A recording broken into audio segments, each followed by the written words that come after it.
Iaraka ivavaka isika rehetra tompoko. Sotranao zay ry Andriamanitra ray malalo. Rainay amin'ny alalan'i Jesosy Kristy Tompo. Nombenao indray ity maraim-baovao ity.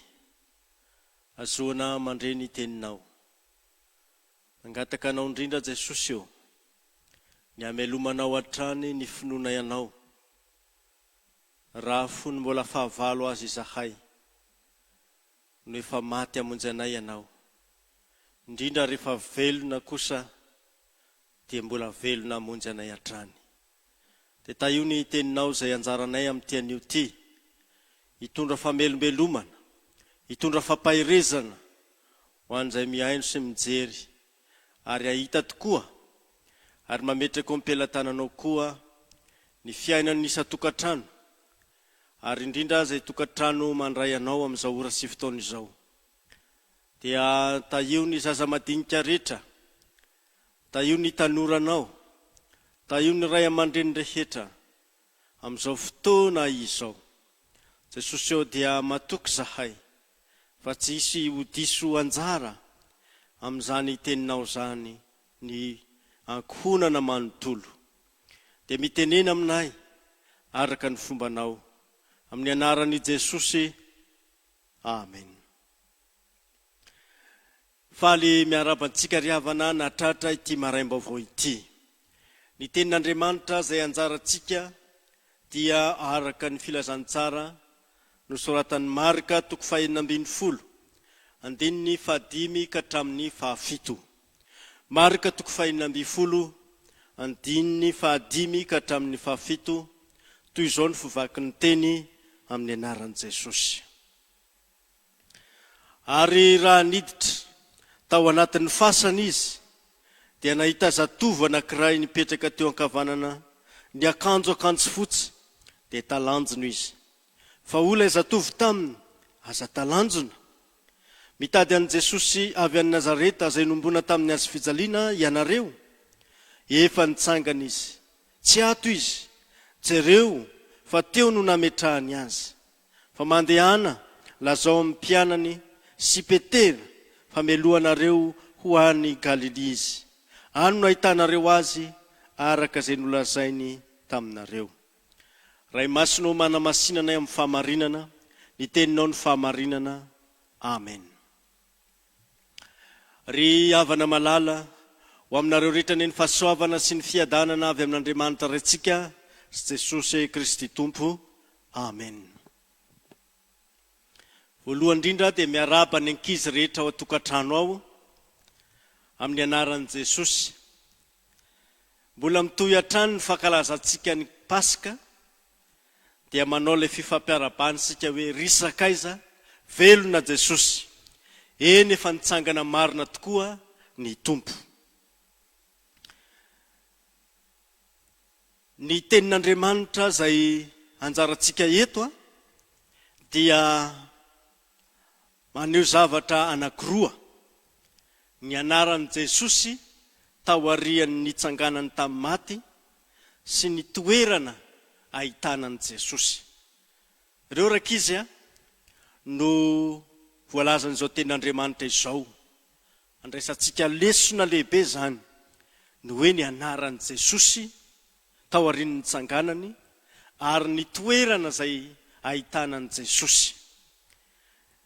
Tsorina ny hoe ny anaran'i Jesosy dia Jesosy avy any Nazareta, no ombona tamin'ny hazo fijaliana ka nitsangana tamin'ny maty. Zay no anarany zay.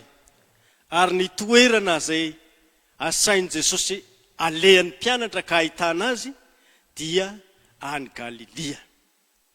Fantatsika tsara zany rakizy fa io anaran'i Jesosy io no anarana izay rentsika amin'ny alalan'izao tenin'Andriamanitra izao, dia ny hoe Jesosy avy any Nazareta, nombona tamin'ny hazo fijaliana ka nitsangana tamin'ny maty.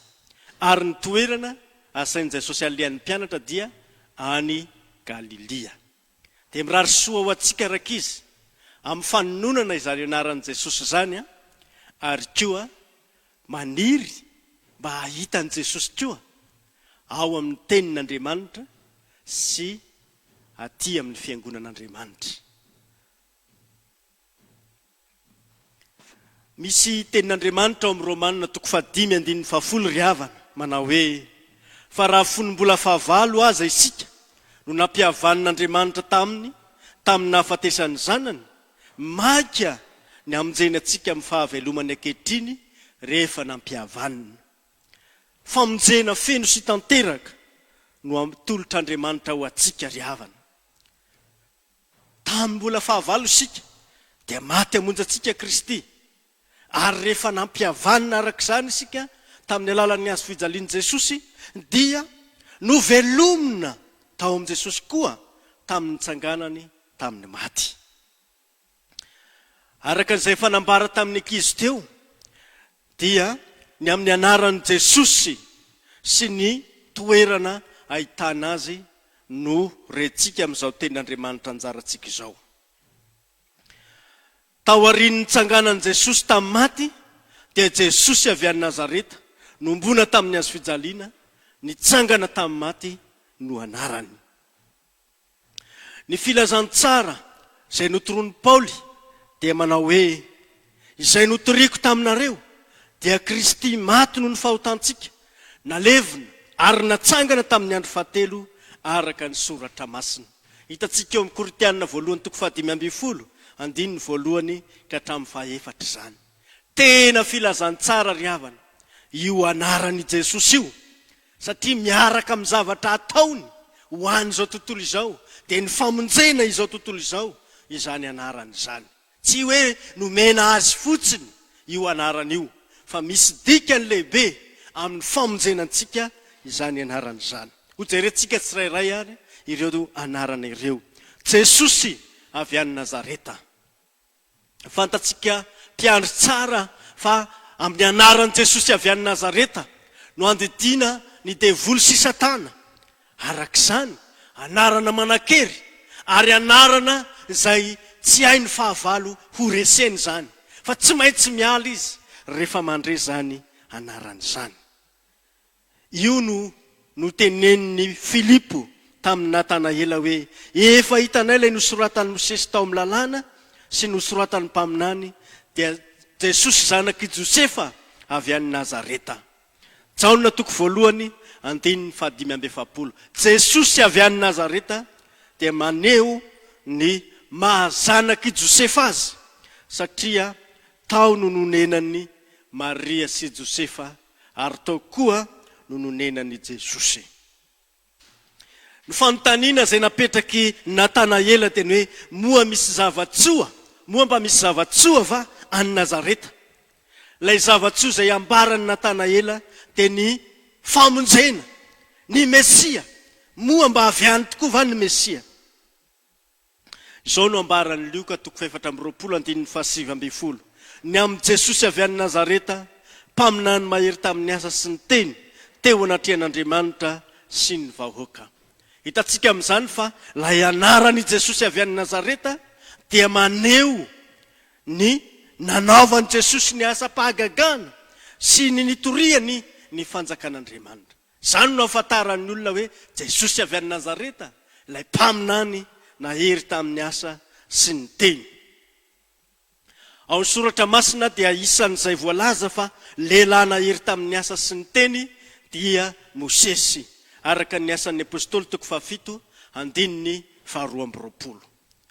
Izy no nitondra ny olona nivoaka sady nanao fahagagana ary famantarana tany Egipta sy teo amin'ny ranomasina mena ary tany anefitra nandritry ny 40 taona. Tany Egipta dia ny rahan'ny zanak'ondry natetina tamin'ny tolam-baravaran'ny tranon'ny zanak'Israely ka nahavelona azy ireo. Izany no zava-dehibe izay tsarona ny amin'ny namonjena ny zanak'Israely tamin'ny alalan'ny Mosesy izany. Ary teo amoron'ny ranomasina mena no nilazan'ny Mosesy izao teny malaza hoe aza matahotra ianareo, mijanona fa ho hitanareo ny famonjen'i Jehova izay ataony ho anareo anio.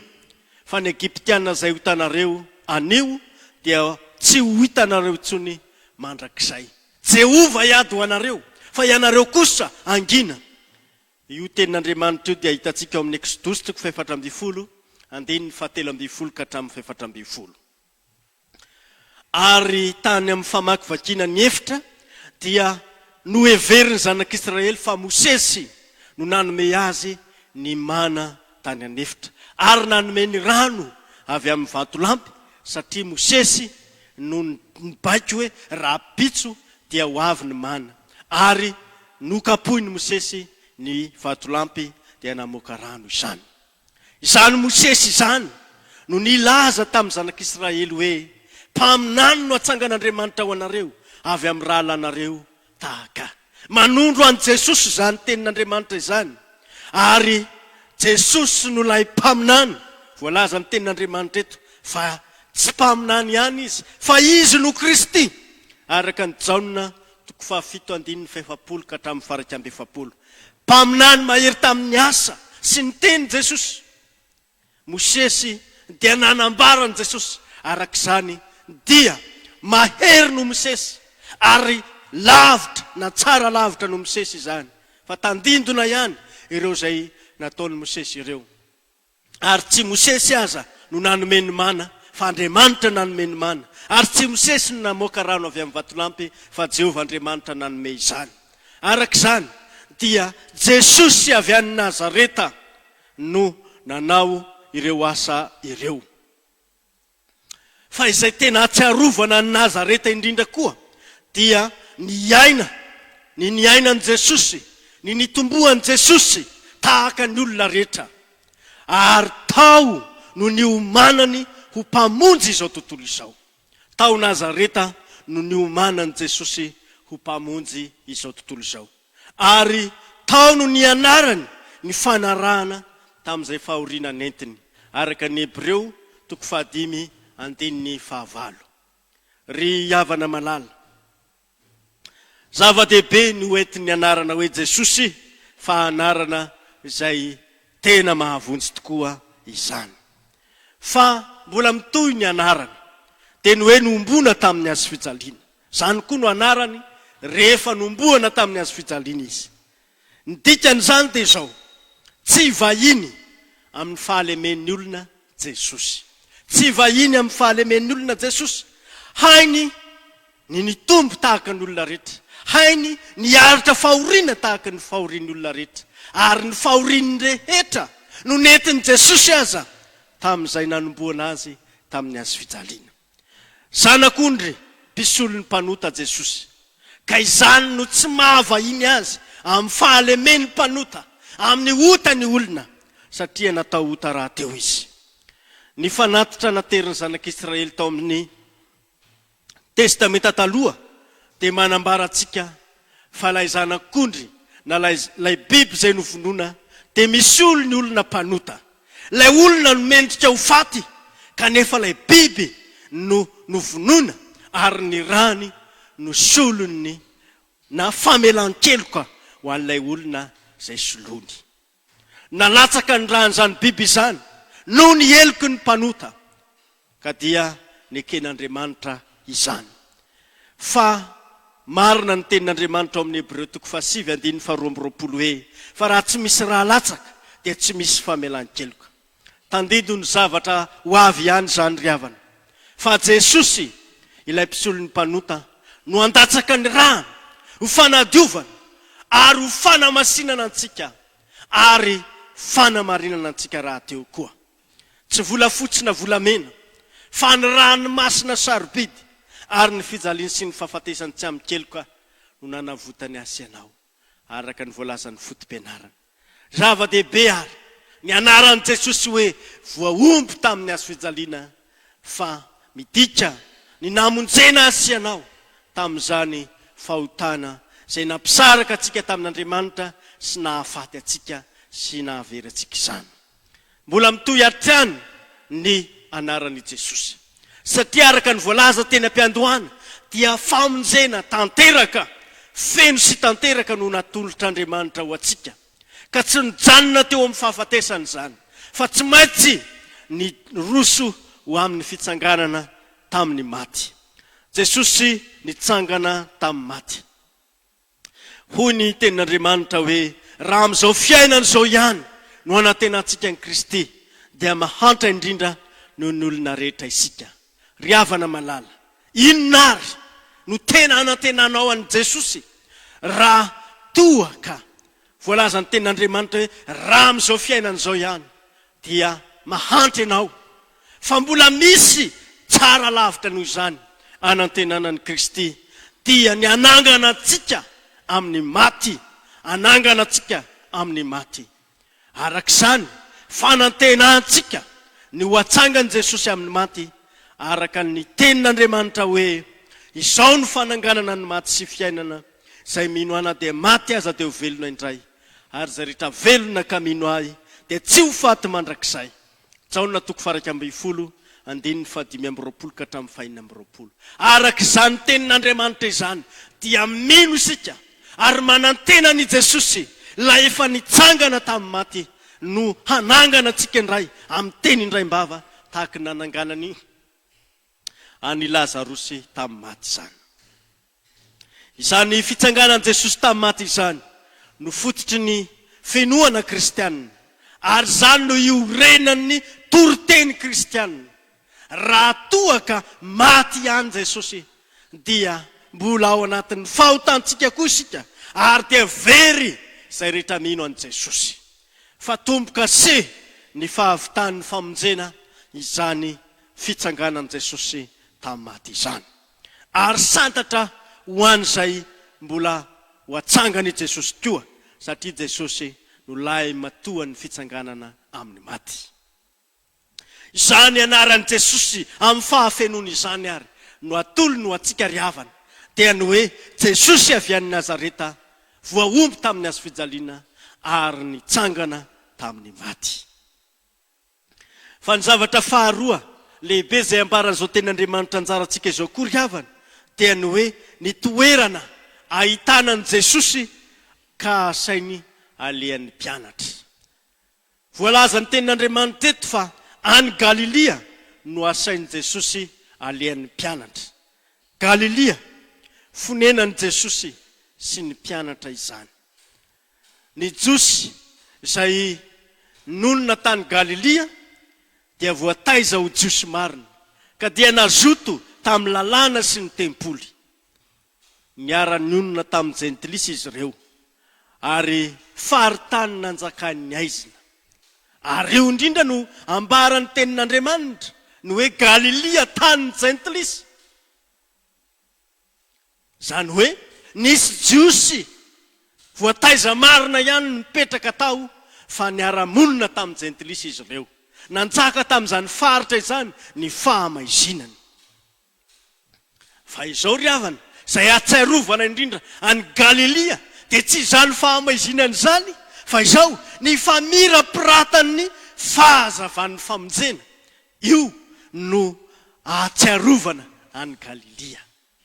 Ny famirapiratany fahazavan'ny famonjen'ny Jesosy izay nentiny tao amin'io tany anjakan'ny fahamaizinana io.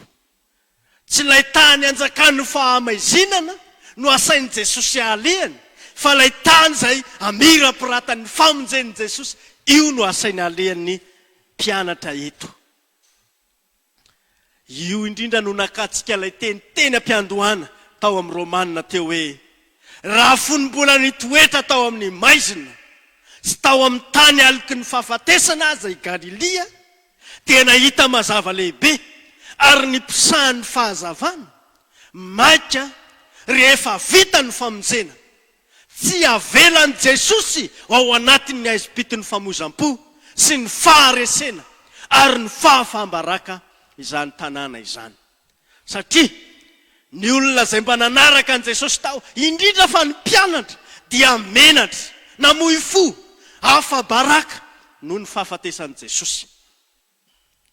Fa nitsanganan' Jesosy tamin'ny maty sy ny nitenenany hoe hiaona, hialohanareo any Galilia aho, dia milaza fa Jesosy ilay mpandresy velona, nanan-kery ary tompony hery sy ny fahefana no mibaiko sy milaza fa i Galilia izay namirapiratany voninahitr'Andriamanitra ny fahazavan'ny famonjena dia tsy avela hamoy fo na ho resy na ho hafa-baraka, fa tsy maintsy mbola velomina indray izany finoana izay efa niposaka tao anatiny izay niaino ny tenin'Andriamanitra.